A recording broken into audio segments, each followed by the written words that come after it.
Bonjour à tous, j'ai le plaisir de vous retrouver aujourd'hui dans une nouvelle vidéo où nous allons poursuivre notre découverte de la Russie. Cette fois-ci, je vous emmène à la frontière énigmatique entre l'Europe et l'Asie. Et je ne vous parlerai pas ni d'Istanbul ni du Caucase. Une terre de nature et de légendes habitée par des populations autochtones telles que les Khanty ou les Mansi qui perpétuent des traditions millénaires. Et je ne vous parlerai pas de l'extrême-orient russe. Un territoire qui est un véritable coffre à trésors pour la Russie en raison de ses innombrables ressources minérales telles que le cuivre, le fer ou l'uranium. Et je ne vous parlerai pas de la Sibérie. Enfin, une région qui produit la moitié de la production de pétrole de Russie. Et la moitié de la production de pétrole de Russie, c'est 5% de l'ensemble de la production mondiale du pétrole.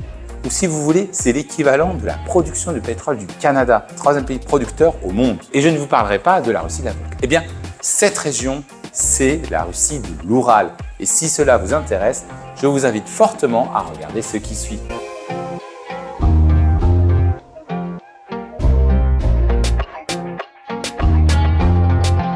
La Russie de l'Oural, c'est un territoire de 3 361 569 km², soit presque 20% du territoire russe. S'il s'agissait d'un pays indépendant, il aurait la superficie de l'Inde. Autrement dit, il serait le 7e plus grand pays au monde. Il a pour voisin la Russie du nord-ouest à l'ouest que nous venons de voir, la Sibérie à l'est que nous étudierons dans la prochaine vidéo, le Kazakhstan au sud pour laquelle nous avons déjà consacré une vidéo et la Russie de la Volga au sud-ouest. Concernant le relief, la première caractéristique du relief de la Russie de l'Oural, c'est les monts Oural. Et les monts Oural, c'est une chaîne de montagnes qui s'étire sur plus de 2500 km, de la mer de Kara au nord aux steppes du Kazakhstan au sud et au fleuve Oural au sud. À l'est de ces monts, on trouve la plaine de Sibérie occidentale qui est délimitée à l'ouest par l'Oural et à l'est par le fleuve Yenisei que nous allons voir dans la vidéo sur la Sibérie. Il s'agit de la plus grande région de plaine de la planète avec une superficie de 2,7 millions de kilomètres carrés, soit à peu près 4 fois le territoire de la France. 2 tiers de la Russie de l'Oural sont occupés par cette plaine, essentiellement les 2 districts que nous allons voir de Yamalo-Nenetsi et de Khanty Mansi. Elle comporte du nord au sud la toundra, puis la taïga, puis des steppes à Tchernozem que nous avons évoqué dans la vidéo sur l'Ukraine, et enfin une zone semi-aride. Au niveau des fleuves, le territoire qui nous intéresse aujourd'hui est essentiellement composé du bassin du fleuve de l'Ob. Vous n'avez peut-être jamais entendu parler, mais l'Ob, c'est tout simplement le plus grand fleuve d'Asie, 4450 km. Ou, si on prend en compte l'Irtych, qui est un affluent de l'Ob, il s'étire sur plus de 6210 km. Il naît dans les montagnes de l'Altaï, que nous avons évoquées dans des précédentes vidéos, et se jette dans la mer de Kara, en s'écoulant vers l'océan Arctique, donc du sud au nord. Bien qu'il traverse les villes de Novosibirsk et Omsk, que nous verrons dans la vidéo sur la Sibérie, 75% de sa longueur se situe dans la Russie de l'Oural, et il traverse la ville de Yekaterinbourg. Au niveau de son embouchure, vous avez un certain nombre d'autres fleuves qui s'y jettent. On peut notamment nommer le Taz, qui est long de 1400 mètres, qui s'écoule dans la plaine de Sibérie occidentale et se jette dans le golfe de l'Ob. Ou on peut également citer le Pour avec 1024 km, situé dans le district autonome de Yamalo-Nenetsi. Un deuxième fleuve, peut-être moins long, moins important, mais beaucoup plus charismatique, c'est l'Oural. Donc l'Oural, c'est à la fois une chaîne de montagnes, mais aussi un fleuve. Et ce fleuve, il naît dans la sud des monts Oural et se jette cette fois-ci en prenant la direction du sud dans la mer Caspienne. Depuis le XVIIe et le XVIIIe siècle, il forme une frontière conventionnelle entre l'Europe et l'Asie. La source de l'Oural se trouve près de la ville de Magnitorsk, puis contourne l'extrémité méridionale des monts Oural et se dirige vers l'ouest sur 300 km en passant par des villes comme Orsk et Orenbourg. Il pénètre enfin le Kazakhstan avant de se jeter dans la mer Caspienne. Le débouché de la plupart des fleuves de la Russie de l'Oural, sauf le fleuve Oural qu'on vient de voir, c'est la mer de Kara. Et la mer de Kara, c'est une mer bordillère de l'océan Arctique située entre la mer de Barents, séparée par la Nouvelle-Zélande que nous avons vue dans la vidéo sur la Russie du Nord-Ouest à l'est, et à l'est par la péninsule de Taimyr et l'archipel de la Terre du Nord, qui sépare en fait la mer de Kara de la mer de Laptev. La mer de Kara, en fait, c'est la mer qui reçoit les eaux de la Yenisei, de la Piassina et du Taimyr que nous verrons dans la vidéo sur la Sibérie. Ses principaux ports sont notamment Novi Port, qui nous intéresse dans notre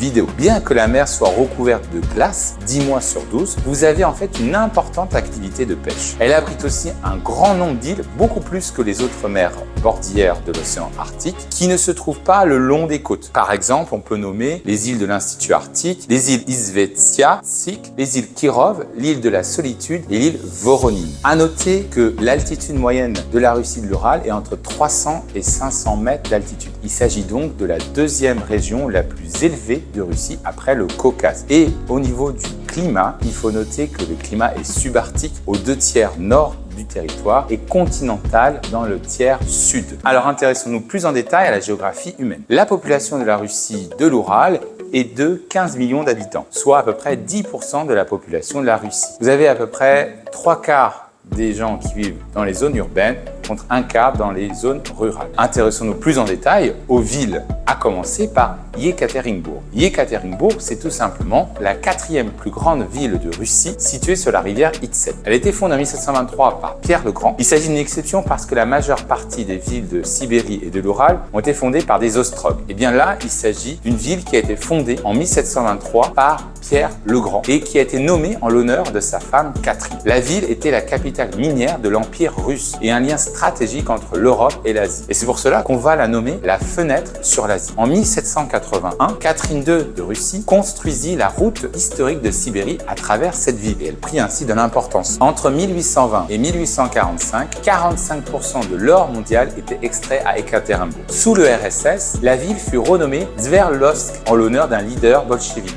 avant de retrouver son nom d'origine en 1991. La ville connut un boom économique et démographique, ce qui a permis de construire certains gratte-ciel, en plus de ces monuments emblématiques, dont on peut citer par exemple l'église sur le sang, qui a été construite sur le site où la famille impériale Romanov a été exécutée, ou la place 1905, qui est le cœur historique et culturel de la ville, ou enfin la frontière Europe-Asie, qui est un monument symbolique près de la ville et qui marque effectivement la séparation entre les deux continents. À noter que 90% de ses habitants sont russes, mais comptent une importante communauté musulmane. Numéro 2, nous devons citer Tcheliabinsk. C'est la capitale de l'oblast de Tcheliabinsk, du même nom. Sa population est de 1 million d'habitants et elle est située à 200 km au sud d'Ekaterinbourg. Elle porte le nom officieux de Porte de la Sibérie. La ville fut construite en 1736 et dans les années 1930, elle connut une croissance rapide en raison de la construction de nombreuses usines, dont celle de tracteurs et d'usines métallurgiques. En numéro 3, nous devons citer la ville de Perm. Perm, c'est tout simplement la capitale du Kraï du Perm, de 1 million d'habitants. Elle est, elle, par contre, située à l'ouest de l'Ural, alors que les deux précédentes étaient situées à l'est. Elle fut fondée en 1723, elle aussi, par Pierre le Grand, et elle était située sur le Kama, qui est un affluent de la Volga et la route de la Sibérie, qui a gardé en fait un grand centre industriel aujourd'hui, puisque 35% de la production industrielle de tout le Kraï est uniquement située dans sa capitale. En numéro 4, nous devons situer Oufa. Oufa, c'est la capitale de la Bachkirie, avec une population d'1 million d'habitants. Elle aussi est située à l'ouest des monts Oural, et donc il s'agit d'une ville beaucoup plus ancienne, fondée en 1574 par Ivan IV le Terrible. À l'époque, il s'agissait de la dernière ville avant les immensités sibériennes. Les Russes ne représentent que la moitié de la population, puisque le reste est composé de Tatars et de Bachkirs que nous allons évoquer dans la diapositive sur les langues. Et enfin, nous devons citer la ville de Magnitogorsk. C'est une ville située dans l'oblast de Tcheliabinsk. Donc là, on retrouve deux villes dans le même oblast, près du fleuve Oural, qui doit son nom à la montagne Maninaya. Elle abrite la plus grande usine sidérurgique de Russie, Magnitogorsk Iron and Steel Works. On peut aussi nommer les villes de Tyumen, de Nijni Tagil, de Kurgan et de Sayalerkat, qui sont situées beaucoup plus au nord. Concernant le découpage administratif du nord au sud, nous devons d'abord situer le district de Yamalo-Nenetsi. Et ce district, c'est le district russe le plus septentrional de notre région. Il s'agit d'un district autonome de l'oblast de Tyumen, c'est-à-dire que les décisions se prennent à Tyumen. Il couvre une superficie de 769 250 km². Si vous voulez, c'est la taille de la Turquie. Sa capitale est Salehard, mais sa plus grande ville est Novi Urongoy, qui a été fondée en 1975 après la découverte du gisement gazier d'Urongoy, l'un des plus grands de Russie. Il est situé en fait dans le bassin pétrolier de Sibérie occidentale, qui est le plus grand bassin d'hydrocarbures au monde, couvrant une superficie de 2 millions 200 000 km². Si vous voulez, ce bassin, c'est la taille de l'Arabie Saoudite. La région, elle est composée de toundra arctique et de taïga. Et le mont le plus élevé de l'Oural se situe dans le district. Il s'agit du mont Payer. La population, si vous voulez, est passée entre 1960 et aujourd'hui de 60 000 personnes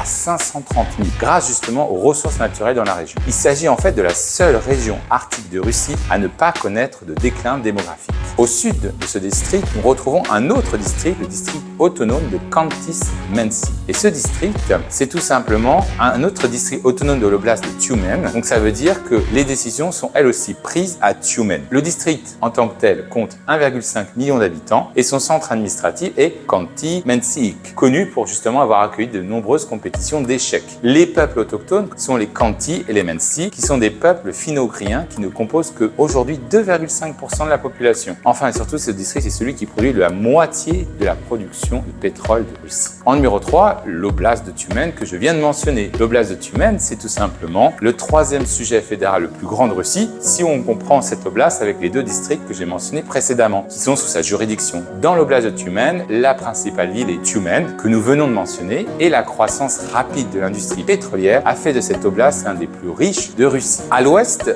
de l'oblast de Tyumen se trouve l'oblast de Sverdlovsk. L'oblast de Sverdlovsk, c'est tout simplement un oblast qui est riche en ressources naturelles, et c'est ici que va se concentrer l'essentiel de l'industrie russe au 18e et 19e siècle. Elle a pour capitale Ekaterinbourg, où les bolcheviks vont s'établir dès les premiers jours de la révolution d'octobre. C'est dans cette oblast que fut malheureusement exécutée la famille royale le 17 juillet 1918, mais aussi c'est dans cette oblast que Boris Eltsine est originaire. Plus au sud, on trouve l'oblast de Tcheliabinsk, qui a pour particularité d'avoir été le siège des recherches nucléaires ultra secrètes depuis les années 1940. Un certain nombre de réacteurs ont été implantés et en 1957, un grave accident nucléaire s'est produit. La province a été fermée aux étrangers jusqu'en 1992. Enfin, le plus petit, l'oblast de Kourgan, qui se transforme au 19e siècle comme un lieu d'exil pour les décabristes. Donc, c'est le mouvement décembristes que nous avons mentionné dans la précédente vidéo, et les Polonais qui enrichissent les centres urbains. À la différence du reste de l'Oural, Kourgan ne possède pas de grandes réserves minières et du coup, c'est plutôt développé sur la base de sous-industries liées à la transformation de la production agricole. Il nous reste à mentionner les deux districts qui sont situés à l'ouest de l'Oural, à commencer par le Kraï de Perm. Et le Kraï de Perm, c'est simplement un kraï qui a été formé en 2004, puisque auparavant, vous aviez deux districts, l'oblast de Perm et le district autonome de Komi-Permiak, qui ont donc fusionné. Mais le dernier conserve une certaine autonomie. Le pétrole a été découvert en 1929, en plus du charbon, et on retrouve l'un des plus grands gisements de sel potassium au monde, le Vernekamskoye, mais aussi des usines dans l'armement et la construction mécanique. Le dernier district, c'est la République de Bachkirie, un peuple autochtone, dont les Bachkirs, qui vont s'opposer aux Mongols. La région est dominée par le Khanat de Kazan, de Nogaï et de Sibir, que nous allons aborder en histoire avant son annexion par Moscou. Concernant le tourisme, alors en dehors des villes que nous avons déjà mentionnées, on peut citer les montagnes de l'Oural avec le mont Naronaya, qui est le plus haut sommet de l'Oural, 1894 mètres, un lieu très prisé pour les amateurs de randonnée et d'alpinisme, et le mont Rolaskial, connu pour l'incident d'Iatol, ce sommet qui a été entouré de mystères et qui attire de nombreux aventuriers. La grotte de glace de Kundur, c'est une grotte spectaculaire avec l'une des principales attractions de la région, qui est connue pour ses formations glacées, ses lacs souterrains et ses galeries impressionnantes. Le parc national de Ziuraktul, qui est connu pour son magnifique lac Ziuraktul, ses montagnes verdoyantes, ses sentiers de randonnée, la vue depuis la montagne est époustouflante. Archaïm, que nous allons évoquer également dans l'histoire, qui est un site archéologique surnommé un peu le Stone Age russe, qui est célèbre pour ses structures astronomiques et son importance historique. Le lac de Tourgoyak, qui est situé près de Mias, un lac qui est souvent comparé au lac de Baïkal en raison de sa pureté de ses eaux. La réserve naturelle de Vysersky, qui abrite une faune et une flore incroyables. Cette réserve offre un paysage sauvage spectaculaire, dont le rocher Vetlan, une falaise majestueuse qui est à un point de vue impressionnant. Le lac Karachai, qui est connu comme l'un des lieux les plus radioactifs au monde, mais ce lac intrigue les amateurs de tourisme extrême, bien que les visites soient limitées. La rivière Chusovaya, une rivière pittoresque qui traverse les montagnes de l'Oural, idéale pour le rafting ou des excursions en kayak. Les mines de Malachite, près de la ville de Polevskoye, vous pouvez aussi visiter les sites historiques liés à l'extraction de cette pierre précieuse, qui a une grande importance culturelle en Russie. La réserve naturelle de Pechoro Ilitch, classée au patrimoine de l'UNESCO, elle abrite une biodiversité exceptionnelle et offre des paysages spectaculaires avec des forêts denses et des rivières. Les tours de Manpupuner, qui sont des formations rocheuses géantes et mystérieuses, classées parmi les merveilles naturelles de la Russie. Elles sont situées dans une zone isolée, mais restent un lieu sacré pour les peuples autochtones. Les stations de ski de l'Oural, comme à Absakovo et Banoé, et enfin le parc national de Bassky, qui est un lieu parfait pour les amateurs de nature, avec des montagnes couvertes de forêts et des rivières cristallines. Alors, la langue officielle de la Russie de l'Oural est bien évidemment le russe que nous allons aborder dans une prochaine vidéo, ne vous inquiétez pas. Mais vous avez bien compris que cette région abrite un certain nombre de peuples autochtones et un certain nombre de minorités. À commencer dans le district de Yamalo-Nenetsi, des Nenets que nous avons évoqués dans la vidéo sur la Russie de l'Oural. Alors le Nenets, c'est tout simplement une langue du groupe samoyède, c'est-à-dire qu'il fait partie de la famille ouralienne, comme les langues finno-ougriennes, mais c'est un groupe à part. La différence ici, c'est que le Nenets est très peu parlé et donc il n'est pas reconnu comme une langue co-officielle comme dans le district autonome de Nenetsi. Plus au sud, dans le district de Khanty-Mansi, on retrouve effectivement les langues de Khanty et Mansi, qui eux sont des groupes finno-ougriens. La même famille ouralienne que le Nenets, mais une autre famille, une famille cousine. Là, les Khanty et les Mansi sont donc deux langues ougriennes qui sont en fait les deux autres langues ougriennes avec le hongrois. Autrement dit, dans la famille ougrienne, il y a trois langues, les Khanty, les Mansi et le hongrois. Mais il ne faut pas penser qu'un majarophone peut comprendre un Khanty ou un Mansi. En fait, les langues se sont séparées il y a très longtemps, 3000 ans avant notre ère. Donc effectivement, c'est impossible pour un majarophone de comprendre ces locuteurs. Les Khanty sont au nombre de 30 000 locuteurs et les Mansi 12 000 locuteurs. Mais ils ont joué un rôle considérable dans l'histoire que nous verrons à la prochaine diapositive. Et enfin, la République de Bachkirie, qui est peuplée de Bachkirs, qui eux étaient un peuple originellement finno-ougrienne et qui vont en fait se turquiser. Et c'est pour cela qu'aujourd'hui, c'est une langue du groupe Kitchak, donc c'est une langue de la famille altaïque, au même titre que le kazakh, sauf que le kazakh est parlé au sud, tandis que le bachkir est parlé au nord. Il est très proche de la langue tatar, que nous allons voir. C'est une langue qui est écrite en alphabet cyrillique. Et pour information, les bachkirs constituent la 4e minorité de Russie, après les Russes, les Ukrainiens et les Tatars. C'est plutôt un peuple de confession musulmane et ils sont entre 1,3 et 1,8 millions de locuteurs. Alors, comment expliquer cette situation linguistique? Eh bien, là encore, c'est l'histoire qui va nous l'expliquer. Alors, à l'origine, la région qui nous intéresse a été fortement influencée par la civilisation Yamna. Cette civilisation, nous l'avons déjà abordée dans la vidéo sur la Russie du Sud. C'est tout simplement le berceau du peuple indo-européen. Et ils vont migrer, puisque les Européens sont, entre autres, leurs descendants, vers l'ouest, mais aussi vers le sud, les Hittites, et également vers l'est, et notamment, ils vont transiter vers la région de la Russie sud de l'Oural. Et donc, lorsqu'ils arrivent dans notre territoire concerné, ce peuple indo-européen va devenir un peuple indo-iranien. Il demeure un peuple semi-nomade qui vit de l'élevage et de l'agriculture et qui retrouve en fait les mêmes conditions géographiques que dans leur berceau originel, donc des steppes pontiques qui vont retrouver d'autres types de steppes dans le sud de l'Oural qui vont leur procurer finalement des pâturages, des rivières abondantes donc pour leur mode de vie, mais également des ressources minières qui vont leur permettre de produire des objets métalliques, des armes ou des chars. Et justement, dans le sud de l'Oural, on va retrouver cette civilisation énigmatique que l'on va appeler la civilisation archaïme, qui est liée en fait à la culture de Sintashta. Et cette culture Sintashta est très importante puisqu'elle fut l'une des premières à utiliser le char. Et c'est ce char qui va permettre à ces Indo-Iraniens de migrer vers l'Asie centrale et de se scinder en deux. D'une part, les Iraniens actuels et d'autre part, les Indo-Ariens qui seront les Indiens du Nord. Sous l'Antiquité, d'autres peuples indo-européens vont occuper le sud de l'Oural et notamment encore des peuples indo-européens comme les Cimériens, les Sarmates ou les Scythes. Et donc finalement, le changement va plutôt se produire vers le 4e, 6e siècle où vous allez avoir en fait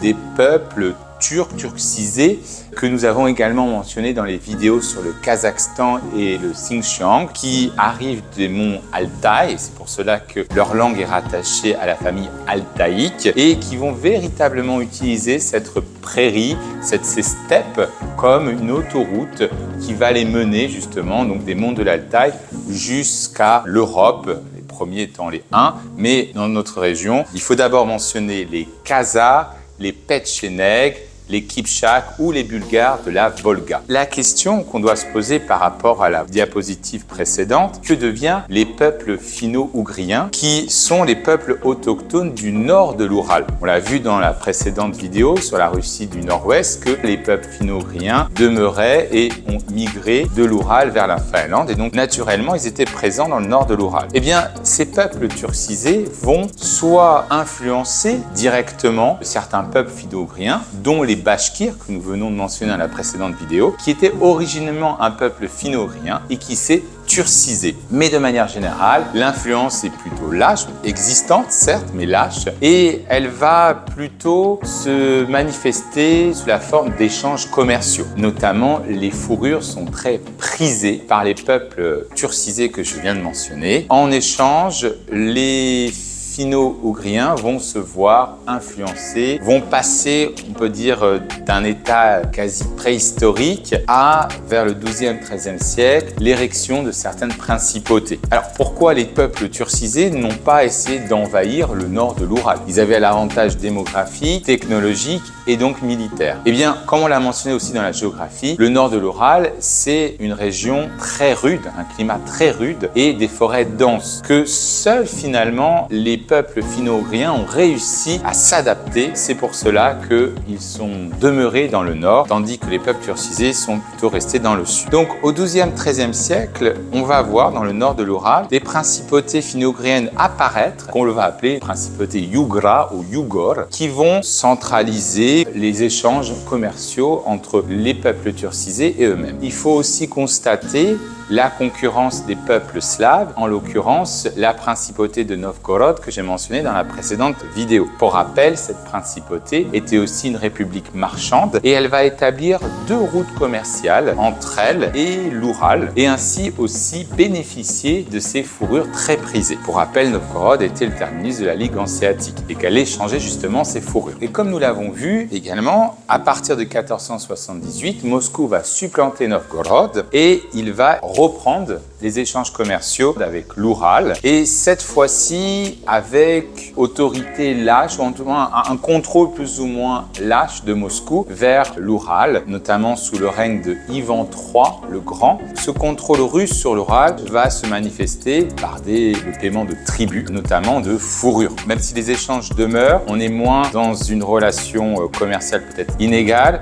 on est plus déjà dans l'affirmation d'une autorité. Ces principautés vont commencer à s'allier au XVIIe siècle face à la domination de plus en plus présente de la Russie, mais au final, la Russie va les annexer et les peuples qui composaient ces principautés, notamment les Khanty et les Mansi, vont adopter le christianisme orthodoxe. Nous venons d'évoquer le destin de ces peuples finno-ougriens situés au nord de l'Oural, mais que s'est-il passé dans le sud de l'Oural avec ces peuples turcisés? Nous avons étudié déjà dans la vidéo sur la Russie du Sud que la Horde d'Or va étendre son autorité sur une bonne partie de la Russie et donc une partie de l'Oural et qu'à partir du XVe siècle, eh bien, la Horde d'Or va éclater en différents khanats. Nous l'avons évoqué puisque dans le sud de la Russie, c'était le khanat de la Crimée ou d'Astrakhan. On verra dans une autre vidéo sur la Volga que ce sera le khanat de Kazan. Et pour notre région, eh bien, c'est un dernier khanat, ça sera le khanat ou le khanat de Sibir. Le khanat de Sibir, c'est démographiquement un royaume musulman, donc avec des élites musulmanes, tatars plus souvent, mais dont la majorité de la population demeuraient des populations ougriennes adoptant des croyances animistes ou teintées de chamanisme. Mais il n'en demeure pas moins que le Khanat de Sibir était l'empire musulman ou le royaume musulman le plus septentrional que l'histoire ait connu. Économiquement, le Khanat de Sibir vivait principalement de sa situation stratégique qui la localisait en fait sur les routes commerciales entre d'une part l'Asie et surtout la Chine et d'autre part la Russie et l'Europe. Et notamment, comme on l'a vu, du commerce des fourrures. Mais politiquement, ce Khanat qui va durer 150 ans, entre 1450 et 1598, va finalement péricliter en raison de ces nombreuses lutte interne de ces factions qui vont rivaliser, notamment entre deux familles, toutes les deux descendantes de Genghis Khan. Il s'agit notamment des Shaybanides et des Taïbougides. Et cela va véritablement affaiblir le pouvoir et les Russes vont en profiter, notamment en 1582. Vous avez un Cosaque très connu dans l'histoire de la Russie qui est Yermak Timofoyevitch qui va finalement lancer la conquête du Khanat et on va voir aussi la conquête de la Sibérie sur le long terme. Alors, il faut replacer le contexte. Les Russes, après Ivan III le Terrible, continuent leur avancée, installent des avant-postes commerciaux et le Khan de Khanat de Sibir, se sentant menacé, décida à la fin du XVIe siècle de mener un certain nombre de raids sur ces avant-postes russes afin d'endiguer l'avancée de Moscou. En retour, la réaction de la Russie, par l'intermédiaire de ce Cosaque, va entraîner la conquête de l'Oural. Cette conquête, elle va être menée par une famille très importante qu'on appelle la famille des Stroganov. La famille des Stroganov, c'est une famille marchande qui existe depuis le début du duché de Moscou, qui est tellement riche qu'il y a un dicton russe qui dit on ne peut pas être plus riche que les Stroganov. Les Stroganov vont être très proches du pouvoir tsariste et en retour, cette fois-ci Ivan IV le Terrible, leur accorde un certain nombre de privilèges commerciaux sur d'immenses territoires qui vont de l'ouest jusqu'à l'est de l'Oural, donc dans notre territoire qui nous concerne aujourd'hui. À charge pour eux, effectivement, de défendre ces territoires via des Cosaques contre les attaques tatares que nous avons mentionnées dans la Russie du Sud. La famille Stroganov est tellement puissante qu'elle fournit quasiment, qu'elle a un monopole sur le sel ou sur les fourrures qu'elle acquiert de l'Oural en approvisionnant la ville de Moscou. Alors pourquoi le pouvoir politique, le tsar Ivan IV et ses descendants se reposent sur cette famille? Il faut bien comprendre qu'au XVIe et au XVIIe siècle, pas seulement en Russie, l'État n'a pas encore les ressources ni l'organisation administrative pour mener des projets territoriaux, commerciaux, voire coloniaux sur des terres lointaines. C'est pour ça qu'on voit dans l'Occident l'érection de compagnies commerciales, notamment la fameuse Compagnie des Indes, dans les Provinces-Unies, en Angleterre, en France, etc. Eh bien ici, ça sera la famille Stroganov. Et c'est ainsi qu'elle va financer la conquête du Khanat de Sibir et Timofeyevitch, qui est un véritable héros dans l'histoire russe, va vaincre le Khan Kuchum à la bataille de Kashlik et ceci va marquer le début de la conquête russe et l'annexion du Khanat de Sibir en 1598. Quelle est la conséquence? Eh bien d'abord, elle ouvre véritablement la Sibérie à la colonisation russe. Il n'y a plus d'État après le Khanat de Sibir qui peut entremettre la puissance de la Russie. D'ailleurs, le Khanat de Sibir va donner le nom de Sibérie. Donc vous voyez bien qu'il y a une relation. Ce royaume est la véritable porte d'entrée de la Sibérie. Le pouvoir russe va pouvoir étendre son pouvoir via la deuxième conséquence, grâce à la création des Cosaques de Sibérie. Nous avons déjà abordé les Cosaques du Don et du Terek dans la Russie du Sud. Et bien là, les Cosaques de Sibérie sont en fait le véritable fer de lance de l'expansion russe, notamment via la langue, via l'église orthodoxe ou via l'installation de comptoirs commerciaux ou de futures villes. La troisième conséquence, ça va être aussi la création de la route de Sibérie, qui est aussi appelée la route du thé, qui va permettre à la Russie européenne d'acheminer les ressources de la Sibérie ou de l'Extrême-Orient. Et notamment, les deux produits phares vont être les échanges effectués avec la Chine, le thé ou la soie. Et c'est pour cela qu'aujourd'hui, les Russes sont plus friands de thé que de café, mais bien sûr, il y a des exceptions. Mais c'est une des raisons, une des conséquences de cette route de la Sibérie. Pour information, le thé, une fois arrivé à Moscou, eh bien, était parfois réexporté en Europe parce que la route de la Sibérie permettait d'acheminer des produits plus rapidement que par la mer. Remontons un petit peu plus en avant, posons-nous la question pourquoi ou comment les Russes connaissaient les ressources stratégiques de l'Oural. Alors on a déjà cité Novgorod, mais ce ne sont pas les seuls. Vous avez également au XIe siècle des Pomors. Alors les Pomors, ce sont des Russes d'ascendance norvégienne qui vont continuer l'exploration viking en faisant du cabotage et en explorant d'immenses territoires de l'océan Arctique. Grâce à leurs bateaux adaptés à la navigation locale, rurales qu'on appellera les Koches. Et ils vont ainsi aller jusqu'à la péninsule de Taimyr et découvrir aussi l'estuaire de l'Ob. À partir de l'estuaire de l'Ob, ils vont remonter les fleuves, découvrir les principautés de Yugra et aussi fonder leurs propres comptoirs commerciaux, aujourd'hui la ville de Mangazeya. Ils vont faire du commerce des fourrures, bien sûr, de l'ivoire, de morse, mais ils vont être aussi en contact avec les peuples turcisés et donc échanger leurs produits d'Asie centrale. Ces marchandises sont ensuite acheminées par la mer en remontant le fleuve, puis jusqu'à Arkhangelsk, que nous avons mentionné dans la précédente vidéo. Et de là, vous aviez des marchands norvégiens, néerlandais ou anglais qui échangeaient d'autres produits. Après la conquête de Sibir, le pouvoir russe va mettre un terme à ces échanges des Pomors parce qu'ils y voyaient une certaine forme de pénétration étrangère et puis parce qu'ils ne taxaient pas ce commerce et que cela ne l'intéressait pas. Mais cela leur a permis d'avoir une connaissance géographique de la région qui nous intéresse aujourd'hui. Il faut également évoquer, après la conquête du Khanat de Sibir, qu'à partir du XVIe siècle, ces Cosaques vont former un certain nombre d'ostrogues. Les ostrogues, en fait, ce sont des fortifications en bois construites par les Cosaques qui servent généralement de relais de l'État, de comptoirs commerciaux, mais aussi ou de postes frontaliers. Puisque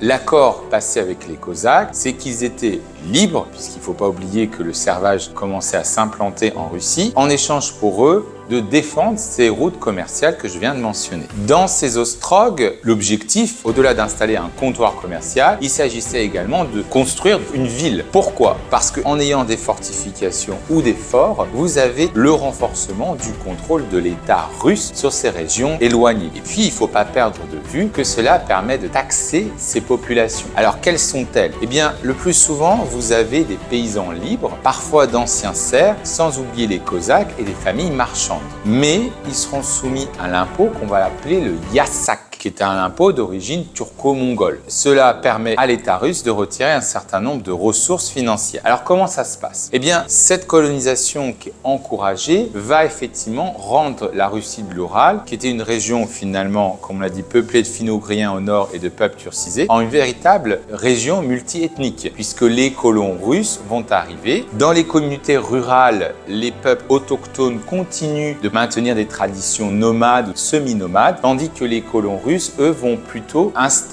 mettre en place des pratiques nouvelles agricoles. Dans les villes, donc dans ces ostrogues, vous allez véritablement avoir des conditions rudimentaires et une véritable inégalité entre ces ouvriers qui étaient avant des paysans agricoles et de l'autre côté de véritables fortunes qui vont se créer, notamment les familles industrielles. On peut notamment citer Demidov, qui est une des familles les plus importantes. Il nous reste donc un point à aborder qui est finalement l'âge d'or de la Russie de l'Oural, son industrialisation. Alors la Russie de l'Oural est véritablement le deuxième pôle industriel de l'Empire russe, après la ville de Saint-Pétersbourg, qui est plutôt un pôle axé sur les industries navales, textiles ou agroalimentaires, et le pôle de Moscou, qui est plutôt axé sur les industries textiles ou légères. Là, l'industrie de l'Oural sera plutôt une industrie lourde, notamment axée sur la métallurgie ou sur l'extraction des ressources minières. Donc ça, c'était un point important puisque la région offre des ressources minérales considérables, comme je l'ai mentionné dans l'introduction. Plus, en raison de ses nombreuses forêts ou mines à charbon, elle peut également produire de l'énergie pour ses usines. Historiquement, donc, la région va s'industrialiser à partir du règne de Pierre le Grand que nous avons abordé parce qu'il souhaite moderniser son pays. Il va donc installer un certain nombre de fonderies ou d'usines métallurgiques au XVIIIe siècle, dont la fondation de Yekaterinbourg. Ainsi, 60 à 70%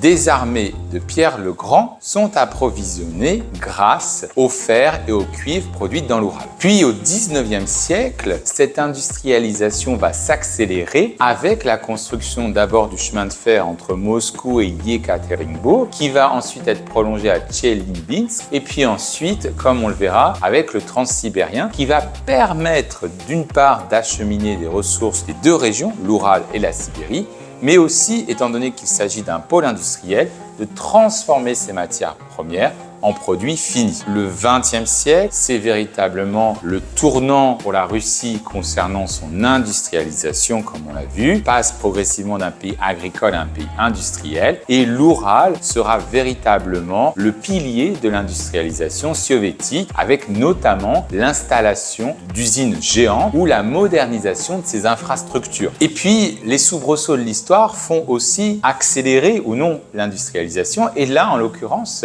l'invasion allemande de l'URSS en 1940 conduit Staline à anticiper et à transférer ces usines du front ouest vers l'Oural. Donc l'Oural va encore accueillir de nouvelles usines, et pas seulement de nouvelles usines, également des ouvriers qualifiés, donc il va y avoir un véritable transfert de connaissances, de compétences qui vont faire effectivement de l'Oural la principale usine pendant la Seconde Guerre mondiale, produisant des chars, des avions et des munitions. Après la Seconde Guerre mondiale, l'Oural va demeurer un pilier de l'industrie militaire sous la guerre froide, mais elle va essayer de se diversifier, notamment dans les biens de consommation, mais pas également. Elle va également se consacrer à la recherche spatiale et nucléaire, puisque la région regorge d'uranium, et également elle est située à côté du Kazakhstan, dont on a vu qu'il y avait également énormément d'uranium. Et cette industrialisation va participer aussi à son urbanisation. À titre d'exemple, la ville de Magnitogorsk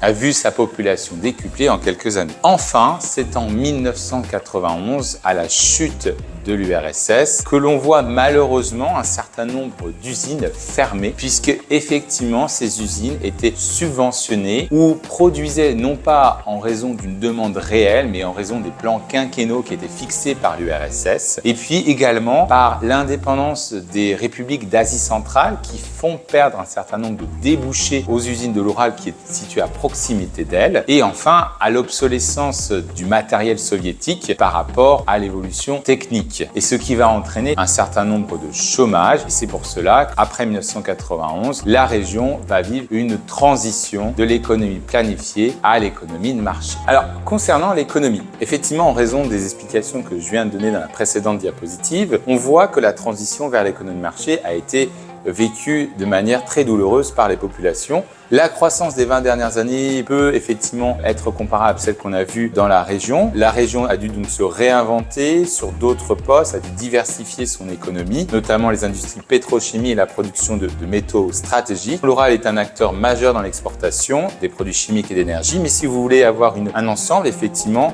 de 2000 à 2008, vous avez une forte croissance économique puisque la Russie se remet de la crise de 1998. Donc vous avez une stabilité politique, des réformes économiques et surtout une montée des prix des matières premières puisqu'on a vu que c'est une région très industrialisée. Et puis en 2009, effectivement, vous avez la crise, donc l'impact de la crise financière. En 2010-2013, vous avez des taux de croissance qui reprennent mais moins élevés qu'avant la crise. Et puis en 2014-2015, effectivement, vous avez les effets des sanctions et de la chute des prix. Depuis 2016-2019, l'économie se restabilise. À noter que le PIB par habitant de la région est de 13 470 $, ce qui est un peu moins que la moyenne russe. Et comme vous le savez, la monnaie est le rouble. Concernant la répartition de l'économie de la Russie de l'Oural, on voit quelque chose qui est assez intéressant, c'est que son secteur secondaire est prédominant puisqu'on a compris qu'il s'agissait d'une région très industrialisée. Alors, mais on va commencer d'abord par le secteur primaire. Le secteur primaire est aussi très développé en raison de l'extraction minière. Mais le secteur secondaire est aussi connu pour la transformation de cette extraction minière en produits finis, notamment la métallurgie, la construction mécanique et la chimie. C'est la région de Russie où le secteur secondaire constitue le plus fort taux dans son PIB. La moyenne en Russie, en fait, du secteur secondaire est seulement de 32%. Et donc, pour rappel, ici, c'est bien 50%. Au niveau du secteur tertiaire, on voit que l'économie essaie de se diversifier, mais l'industrie joue et continue de jouer un rôle prédominant dans la Russie de l'Oural. Parmi les grands groupes de la région, on doit citer notamment Urazvagonzadov, qui est situé à Nijni Tagil. C'est une entreprise qui est l'une des plus grands complexes scientifiques et industriels de Russie. Elle est spécialisée dans la production de chars de combat et de wagons de chemin de fer. Vous avez Uralmach, qui est basé à Ekaterinbourg, une entreprise de construction de machines lourdes qui produit notamment des équipements pour les industries minières et métallurgiques. Vous avez l'usine automobile de l'Oural, qui est située à Mias. Cette usine est spécialisée dans la fabrication de camions tout-terrain, qui est largement utilisée dans le secteur militaire et civil. Et enfin, la compagnie minière et métallurgique de l'Oural, qui est basée à Verdnaya Pishma. L'UMMC est le deuxième plus grand producteur de cuivre en Russie et possède environ 50 entreprises à travers le pays. Concernant la culture, alors je souhaite d'abord évoquer certains certains écrivains, notamment Pavel Bajov, qui est né à Sissert, près d'Ekaterinbourg. Bajov, si vous voulez, il a surtout été connu pour son recueil de contes folkloriques, les récits de l'Oural, qui met en fait en lumière les légendes et les traditions de l'Oural. Ensuite, vous avez Olga Zvranikova, originaire de Sverdlovsk, qui a remporté le prix Booker russe en 2006 pour son roman 2017 qui se déroule dans la région de l'Oural. Concernant les artistes, vous avez Alexandre Deineka. Alors, bien qu'il soit né à Koursk, Deineka a passé une grande partie de sa carrière artistique dans l'Oural, où il a créé plusieurs œuvres inspirées par la région. Et concernant les scientifiques, eh bien, je mentionnerai Boris Yacobi, qui est certes né à Potsdam, mais comme il a travaillé toute sa vie en Russie, eh bien, Yacobi a mené des recherches dans l'Oural sur l'électrolyse et l'électromagnétisme, contribuant au développement industriel de la région. Concernant la gastronomie, alors, les plats emblématiques, c'est d'abord le pelmeni. Ce sont des raviolis farcis de viande qui sont une spécialité de l'Oural. Traditionnellement, ils sont préparés en grande quantité pour l'hiver et sont souvent servis avec du beurre, de la crème aigre ou dans un bouillon. Ensuite, vous avez le shangui, qui sont des petites galettes de pâte levée, garnies de purée de pommes de terre, fromage ou crème, cuites au four. C'est un plat rustique et typique des régions rurales. Ensuite, vous avez le posikunchiki, qui sont des petits chaussons frits similaires au pelmeni, mais cuits dans l'huile et sont remplis de viande ou de légumes. Concernant les soupes et les plats chauds, je vous propose le rassolnik, une soupe à base de cornichons marinés, de viande et de céréales comme l'orge. C'est une soupe très nourrissante, souvent servie en hiver. Vous avez l'oucha, qui est une soupe de poisson clair, souvent préparée avec du poisson d'eau douce, pêché localement comme le brochet ou le centre. Vous avez le zarkoé, qui est un ragoût de viande et de légumes cuits lentement. Et enfin, au niveau des pains et des pâtisseries, je vous propose la kalash ou la kalar, un pain tressé ou en forme de cercle, traditionnellement cuit dans un four à bois. Le piroshki, qui est des petites pâtisseries sucrées ou salées. Et le vatrouchka, qui est des petites tartelettes garnies de fromage blanc sucré. Concernant le sport, d'abord, je mentionnerai Ekaterina Alexandrova, qui est une joueuse de tennis qui a atteint le 25e rang mondial en février 2020. Elle a remporté plusieurs titres sur le cycle WTA ou ITF. Ensuite, vous avez Evgeny Rilov, qui a été formé à Yekaterinbourg, qui est un nageur, double champion olympique aux Jeux de Tokyo 2020 sur 100 et 200 mètres d'eau. Il a établi également un record olympique sur le 200 mètres d'eau. Vous avez Dmitry Bivol. Alors certes, il est né au Kyrgyzstan, mais lui aussi a été formé à Yekaterinbourg, qui est un boxeur champion du monde WBA, des poids mi-lourds depuis 2017. Vous avez Alexandre Bolchunov, qui est un skieur de fond, multiple médaillé olympique et champion du monde. Maria Latsikskene, qui est une athlète en saut en hauteur. Et Vladimir Chagin, qui est né à Yekaterinbourg, est un pilote de camion. Il est surnommé le tsar du Dakar, qu'il a remporté à 7 reprises dans la catégorie camion. Je terminerai mon exposé sur les défis de la Russie de l'Oural, à commencer par les défis géopolitiques. On a vu que le territoire de la Russie de l'Oural est situé entre l'Europe et l'Asie, particulièrement la Chine. Il faut donc que la région intègre ces défis dans son économie locale. Justement, les défis économiques ou politiques sont nombreux puisque la population de la Russie de l'Oural connaît une population vieillissante qui va entraîner effectivement un coût nécessaire sur les infrastructures de santé et sur les finances publiques. D'un point de vue plus macroéconomique, certes l'industrie lourde demeure un pilier de la Russie de l'Oural. En raison d'être toujours plus compétitive,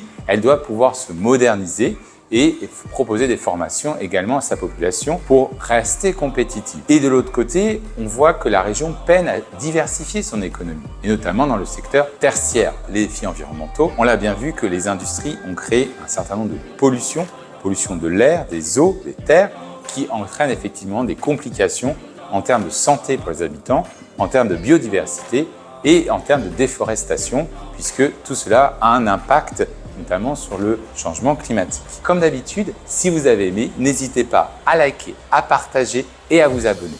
Quant à moi, je vous retrouve dans une prochaine vidéo. À bientôt, au revoir.